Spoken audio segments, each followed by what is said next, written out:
নমস্কাৰ ৰাইজ, পোনপ্ৰথমে মোৰ ভিডিঅ'টোলৈ আপোনালোকক স্বাগতম জনাইছোঁ। আজি আমি ক'লৈ গৈ আছোঁ চাওকচোন। ভিডিঅ'টোৰ মাজেৰে চাই গ'লে গম পাই যাব। আমি আহি পাই গ'লোঁ। মন্দিৰটো দেখিতো আপোনালোকে চিনিয়ে পাইছে, হৰে কৃষ্ণ মন্দিৰ। বলক আমি ভিতৰলৈ যাওঁ।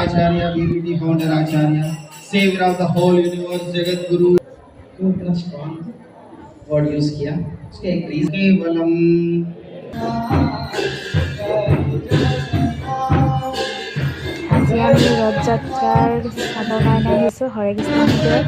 ইয়াতে এখন সৰুকৈ ৰথ এখন বনাইছে, সেইখন এতিয়া মন্দিৰৰ চাৰিওপিনে ঘূৰাব 3 পাক।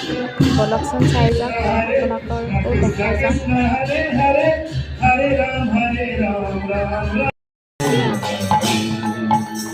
ভিডিঅ'টো আৰু ইমান দীঘলীয়া নকৰোঁ, ইমানতে সমাপ্ত কৰিছোঁ। যদি ভিডিঅ'টো চাই ভাল লাগিছে, like, comment, share and subscribe কৰি দিব। ধন্যবাদ।